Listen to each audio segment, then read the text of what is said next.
안녕하세요. 테린 아빠입니다. 오늘은 이 레버리지 ETF에 대한 이야기를 좀 해보고 싶어가지고 영상을 준비했습니다. 제가 생각했을 때 결론은 국장에서는 레버리지 ETF를 하는 사람들은 짧게만 해야 되는 거고, 이 서학개미들이 왜 레버리지 ETF를 막 하는지를 보게 되면 과거에 이제 백테스팅을 해보면 가능성이 있기 때문입니다. 그래서 한번 우리가 이 부분에 대해서 같이 한번 생각해 봐야 된다 라고 이제 이야기를 하고 싶어서 영상을 준비했습니다. 일단 지수는 이 한국과 미국 2001년도부터 해서 일단 이 데이터를 GPT한테 학습을 시켰습니다.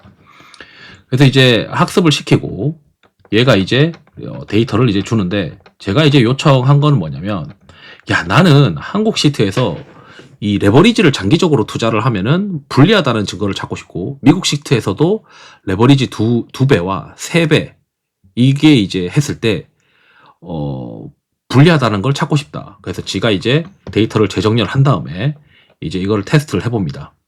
그래서 날짜 오류도 없다, 이렇게 해서 시작하자라고 했어요. 그랬더니 이제 코스피의 레버리지 ETF의 경우에는 그냥 이제 바이 앤 홀드보다 성과가 낮고, 코스닥은 안 납니다. 코스닥은 이 거의 박스권이고 위아래로 흔들리기만 하니까 그래도 추세가 있었던 시절이 있다 보니 이게 그걸 먹고 버티는 거예요. 과거의 영광을 가지고. 그런데 오히려 이제 이 누적 수익률 개념으로 이거 분석할 때 이거를 이제 이 최근 10년 동안에 가지고 계산을 해보면 코스닥은 2배 레버리지를 하면 마이너스가 돼요.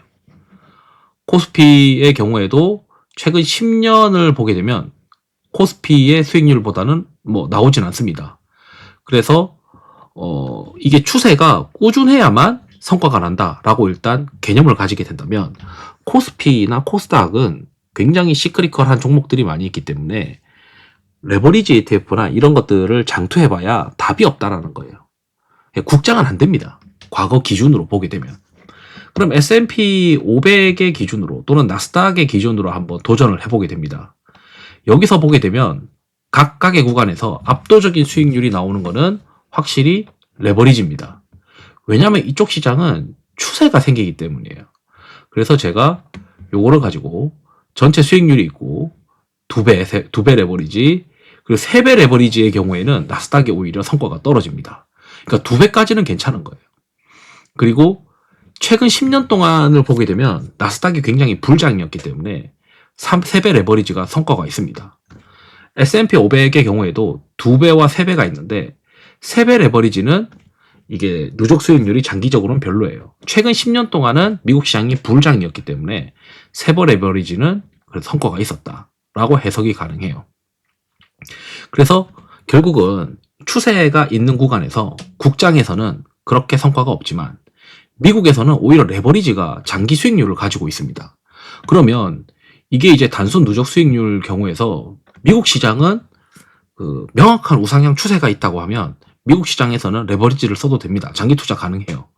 다만 이거를 조금 더 이제 센스 있게 쓰기 위해서 제가 이제 이야기한 거는 제가 이제 좀 전에 영상에서 인버스와 이 현금이랑 그 다음에 이런 기준을 둘 때 우리가 추세가 우상향하냐 안 하냐 이런 부분들을 만들 때 제가 이제 고민하는 부분들이 6개월 이동 평균인데, 우선 이제 6개월 이동 평균 전에 중간에 이제 망하면 안 되니까 3번 레버리지 기준에서 마이너스 99%가 되면서 손실 구간에 도달한 적은 없다. 다만 이제 몇몇 구간에서 마이너스 80% 이상의 낙폭이 발생했었을 가능성이 있다 라고 이제 보고 있어요. 그러니까 이제 엄청난 변동성이 있는 거죠. 그럼 이제 최대의 낙폭을 이제 우리가 하루 만에 마이너스 33% 터진 적은 없으니까 이걸 이제 누적 수익률로 2배, 3배 이렇게 이제 그려봅니다.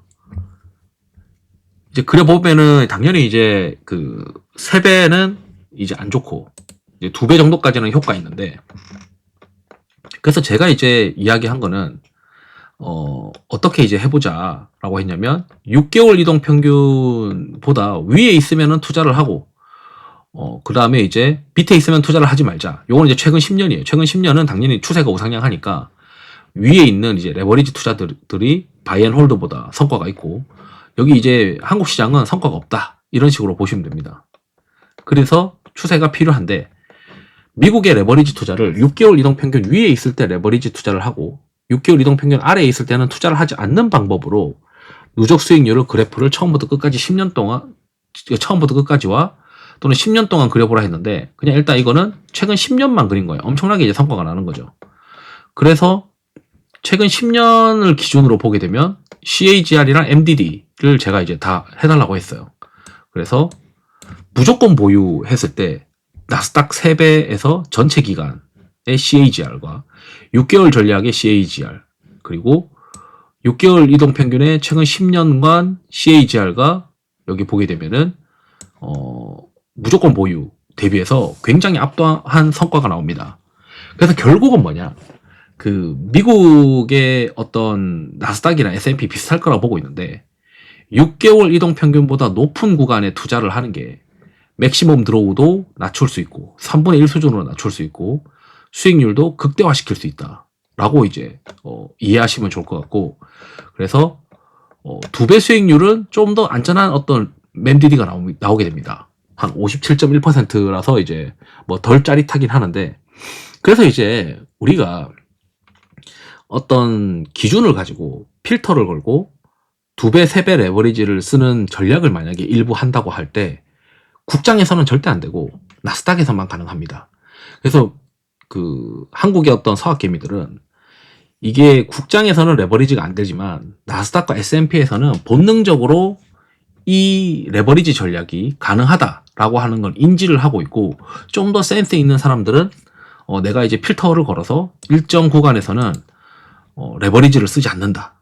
또는 일정 구간에서는 3 레버리지를 쓰지 않는다. 이렇게 이제 전략을 짜고 있는 것 같아요. 물론 그러지 않고 무지성 플레이를 하는 분들도 있을 것이고 그런 무지성 플레이도 미국이나 이런 천조국들은 유동성이 계속 공급되니까 지수가 우상향하다 보니 먹게 해준단 말이죠. 그래서 제가 이제 생각했을 때 국장에서는 결국 결론 레버리지 ETF는 짧게 써야 된다. 그리고 미장에서는 6개월이라고 하는 어떤 추세에 위에 올라타 있으면은 그래도 레버리지 성과가 날 수가 있다. 과거 테스트상 기준으로. 그렇다고 해서 무조건 미래가 이걸 보장해주진 않는다. 이런 이제 결과가 있습니다. 그래서 과거의 데이터로, 과거의 경험을 봤을 때 미국에서는 레버리지 ETF가 통해 라는 거를 어쩌면 서학개미들은 본능적으로 알고 있는 게 아닌가. 이렇게 또 생각이 들어서 영상을 준비했습니다. 이상으로 영상을 마치도록 하겠습니다. 투자에 도움 되시길 바랍니다. 감사합니다.